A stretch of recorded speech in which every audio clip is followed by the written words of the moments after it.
Hi everybody, and welcome back to Lost Genre Reddit Stories. This post is from the subreddit Relationships, and it's by user Clueless Language. Is my 23 female relationship with my parents over? They had cut me off completely, and now I need to think about my future without them. Most of my issues stem from my rocky relationship with my mother. She is an immigrant, now a US citizen from a country in the Middle East. We're all secular, but our family just holds traditional values. She is an incredibly hard worker and puts in a lot of hours. She has always been the breadwinner of our family. However, due to her past, hint, the country my family is from turned to shambles after some major religious upheaval in 1979, she is full of regrets. I mean, full of them. Even though she has a decent job in healthcare, $70,000 a year, she has major grief over the fact that her life isn't perfect. She is obsessed with status and appearances. Therefore, she wants my life and my twin sisters to be the epitome of achievement, success, and comfort. She has always pushed educational excellence and has never been really warm in regard to expressing her love. Yes, she gave me a roof over my head for years, but there has always been a void emotionally. More like a gaping wound, to be honest. I can remember more fights than tender moments between us. Another important note about her is that she is generally very close-minded. Due to a childhood accident when I was a kid, she has been very helicopter parenty toward me. She thinks that most things are dangerous. Now, my sister is a shining example of her ideals. She's in medical school, all she cares about is medicine and her studies. I'm a black sheep. I studied film in college, love art, going back to uni for graphic design, love traveling and going to shows and generally experiencing all that life has to offer. I like to view my path as non-traditional. This obviously bothers her. I also have a white boyfriend who loves me and supports me unconditionally, who she has always viewed as trash with no future. He works full-time in my workplace and makes good money. He is also going back to school. She effing hates him for no reason. Most of our arguments for the past year and a half involve him. I went no contact 3 months ago after she called me at work to complain how my life was not going the way she expected it. I blew up on the phone and had a panic attack because I was so angry. I live in my own apartment, I have a job, and I support myself. What more did she want? Then, several weeks ago, however, she took me off her medical insurance plans after she found out I got an IUD. She had suspicions I was pregnant. My aunt, who is like my ultimate maternal figure, super progressive and relaxed and raised me with my mom, tried to calm her down by telling her I have an IUD, and she completely flipped her crap. Thankfully, I was able to get my own insurance, but I think it's really setting in now that I won't have my parents' support for a very long time. I just want to know what I can do for the next few years. I make around $1,600 a month, plan to make more. My job is convenient for me as I'm going to school part-time and have a savings account with $100,000. Received it from a settlement from a childhood accident. My aunt lives in another state, but she helps me by consistently giving me money and gifts and moral support. I also have my twin. They're my entire family at this point. Will I ever be able to mend my relationship with my mother? Has anyone else gone no contact? I want to succeed and be happy and independent for good. Well, OP, if I'm very honest, I don't know if you'll ever be able to mend your relationship with your mother unless she has some sort of change in the way that she thinks and feels. Yes, OP, you are her daughter, but apparently your mom has a different priority scale where whatever she thinks that you must be doing, according to her, is more important than you actually being happy with the life that you're living. It's a very sucky situation because of course you'd like to have a good relationship with your parents. They are the people that are supposed to love you the most. But sometimes, well, you just gotta live your best life because you only have the one. And hopefully someday they will get over whatever problem they have with the way that you live your life and want to be a part of your life, want to have a relationship with you. However, waiting for that to happen shouldn't impede you from living the life that you want to live, the way that you've been doing. At least that's my perspective. I wouldn't chase a relationship with somebody who doesn't want to have a relationship with me because of the way that I live my life. And what do you guys think, or what would you do if you were in OP's shoes? Let me know in the comment section, and now let's move on to the community comments to see what they said.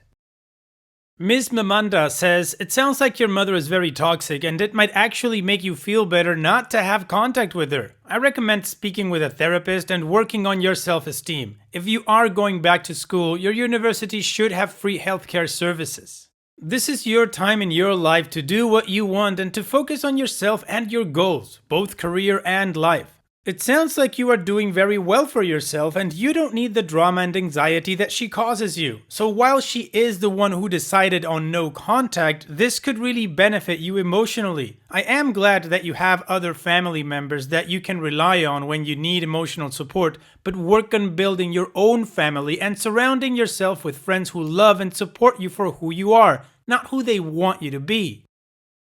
Chesida 2050 says, the relationship can be mended, but right now, she has to come to the realization that it can be. Now, is it true no contact, or is it just your choice that it be? Has she said she never wants to talk to you ever again? And Opie responds, it is true no contact. There seems to be some confusion, but I initiated the no contact when I told her off on the phone 3 months ago. She thought I was just ignoring her. Then that led to this absurd fear that I was pregnant and discovering I got an IUD, and finally to her cutting me off her insurance phone plan 2 weeks ago. So in a way, we both went no contact. My sister told me yesterday that she never wants to see that filth, referring to me, ever again. So yeah, she is highly emotional and when stressed can be kind of manic. So I think she's actually harboring a lot of heavy-handed emotions. She has always had major problems with expressing herself and communicating openly. This has led to a lot of fights over my lifetime. MM172 says, I can't tell you that you'll never have regrets, but the only thing that should make you sad is that your mom would rather cling to the idea of who she wants you to be than appreciate the happy, hardworking, responsible, independent person that you are. What you need to remind yourself is that's her problem. Maybe she'll come around when she sees you're doing just fine on your own, or if and when there are grandkids in the picture, although you'll want to be careful she doesn't start trying to force her expectations on them. And maybe she won't, but it sounds like you've got a good support network through the other people in your life. Keep building that and leave her to her unhappiness. Additional information from Opie's comments. I don't see my mom as an adversary. I have tried for years and years to communicate with her. It is a cyclic loop of failures. She has never had any sense of what healthy boundaries are, and her love is expressed in very manipulative terms. She may have good intentions, but she has rarely made me feel comfortable with her demands. Her voice and her yelling at me even trigger panic attacks. She's belittled my friends and boyfriend, tried to control my academic life, and even when I moved out, she tried to impose her opinion. I decided no contact was the best course of action when she called me at work to complain that my life was not going the way she expected it.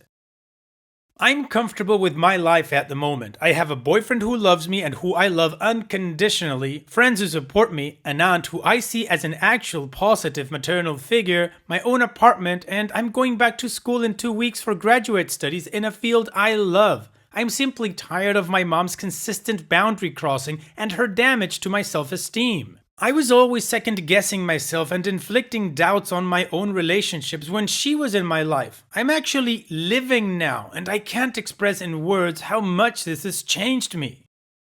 I want to eventually talk to her, but that is her decision. I'm not going to make the first move until she realizes the boundaries I set to protect myself. And for those of you wondering about my dad, well, he's very hands-off, always has been. Not the best dad, to be honest. He doesn't talk to me either, but even though he isn't the most present dad, I still appreciate that he doesn't say crap to my face. Haha, my mom is very much the head of the household. Okay, well the community was pretty consistent and clear. OP, you need to focus on yourself and hopefully your mom will come around someday. And also OP gave us a lot more context to understand the mom's boundary crossing. Now OP has given us 3 updates to this story, so let's move on with the first one. I just want to give a quick update and say thank you to everyone who offered advice and your own personal stories. It mattered a lot to me, especially one user's point that I should now create my own family of people who support and love me. I'm still no contact. The only people I keep in touch with are my aunt and my sister. I also found out that my mom's threat to cut me off from all the medical and dental plans was a bluff. I'm still on them, yay! And through my sister, however, I found out some interesting and disturbing updates on how my mother is coping with me cutting her off. Apparently, the projection is even worse now. Whenever she hears anything good about me from my sister, she visits me every few weeks at my significant other's house. I moved in with him to cut down on expenses even more. She starts an unrelated argument or fight. This has made my dad and sister's lives very difficult. She spoils my sister rotten. Right now, she's working even more than before. We're talking 40 to 60 hour work weeks. She's paying off the mortgage, but she's also using this extra money on expensive gifts for my sister and often gives them to her after huge blowout fights that she's the cause of. So yeah, still not emotionally equipped to say a simple, "I'm sorry," so she uses these presents as compensation. She's always done stuff like this, but now she's stepping it up. She cries herself to sleep most nights and keeps my dad awake. This made me really sad and I wish she would go to therapy or something. And last, the kicker, and the reason for me continuing this bout of no contact for I don't know how long, she got an injury a month ago out of nowhere that needed prescription painkillers. Like I said before, she's in healthcare, so we had an old prescription in the house. Well, she couldn't find it and she freaked on my sister, convinced that me, took the painkillers. I was so pissed off when my sister told me this, absolutely shocked that she would go this low. My sister told me the above to me at a dinner she paid for, using my mom's credit card. My mom has been doing stuff like this a lot, using my sister as a gateway to get info on me. Usually very motherly checkups like, go to the dentist, set up an appointment with a doctor, etc. Then my dad called me today out of the blue. He wants to have lunch with me and explained how much he loves me and just wants to see me. He also explained how proud he was that I kept this up for so long. I agreed because he seemed genuine over the phone and throughout all of this, no contact, he has never said anything bad about me. He has let me enjoy my silence by giving me his. In a lot of ways, my dad is very hands-off, but I respect him for not meddling in my life. The issues where he has disagreements about my significant other mostly were all due to my mom's influence. His life and upbringing are also a lot like mine, pretty non-traditional. He moved to a big city in the US when he was young and worked odd jobs while getting a degree in art. Kind of a bohemian now. He has also been supportive of me being independent because he has done it too, on a bigger scale. I don't carry any type of bad feeling toward him. Sometimes I just wished he was more involved. I honestly don't know what to expect. I haven't spoken with him for about 5 months. I particularly don't know what to say when he brings up the living situation with my significant other, because that was always a point of contention between all of us. He always mentioned that one could lose your identity and sense of self when moving in with a partner. He has some good advice on most topics. I'm also hesitant as to whether or not he'll bring up my mother. I don't plan on mending anything with her at the moment. Okay, so it sounds like mom is walking towards the deep end even more and OP's dad wants to meet with her. So let's move on with the next update to see how that went. Our lunch went horribly. I made a conscious decision from the get-go to hightail it out of there if I feel cornered or belittled, and it didn't take long because the subject of my significant other was still on the damn table. I'm happily in love with my significant other, who I've been with for 2 years now. He is white, but he loves my culture and is even trying to learn the language. He understands me completely, loves me, and supports me 100%. Yes, he is not classically successful or rich, but who is at our age? He also had a very rough upbringing and has raised himself independently since 18. He didn't have the same opportunities that I had, but this year he plans to finish school. He's incredibly intelligent and driven. He works at the same place I do, but in a different department and makes decent money. We definitely had some rough patches late last year, but we soldiered through them and are even stronger today. I was about to leave after my dad went off on my choices regarding my partner, but I stayed to talk to my sister. This decision led to crap hitting the fan. My sister is the classic golden child, a medical student who receives all the top marks, always follows the advice of parents. However, in the last 2 years or so in medical school, she has become more open and privy to partying and has had boyfriends. These boyfriends have done a number on her, and due to the fact that she is living this double life outside of our parents' house, she lives at home to save money, I think she is suffering from depression due to shame and guilt. I know because I went through the same thing with my significant other when I first met him. Let's say when my parents found out, they overreacted in an insane way. And of course, she is studying for boards. She's stressed, but not in a manageable way. She is an anxious mess, has lost a ton of weight, her skin has broken out, she doesn't eat or sleep, and her only hobby is over-exercising. She has no true friends to call her own in medical school, too. At lunch, she brought up the subject of therapy, and I passionately agreed that she needed to go. She needed that objective opinion. My dad took this the wrong way. He thought I was saying, she needed a boyfriend as I do. Huh? And went off about how he and my mom have given great advice to my sister. I corrected him and tried to explain that I didn't doubt that, but thought it would be more helpful for her to speak to a professional. This motivated this snide remark. Well, how do you know about my advice for her? You never listen to any type of advice from your parents, do you? I excused myself after that. As I was leaving though, he offered to look at my car's oil levels. He owns a car shop and he often pressed me to check my car routinely. My significant other and I checked the oil last week and I decided to change it this week. It was planned to be done, but when my dad saw my oil levels, which weren't bad, he flipped. He kept on saying all this nasty stuff about my significant other, yelling that, if you sleep with a man, shouldn't they at least help you with this? Huh? I was basically in tears at this point and tried driving away, but he kept the door open and kept on telling me that I was a piece of crap and trash. This was all in English.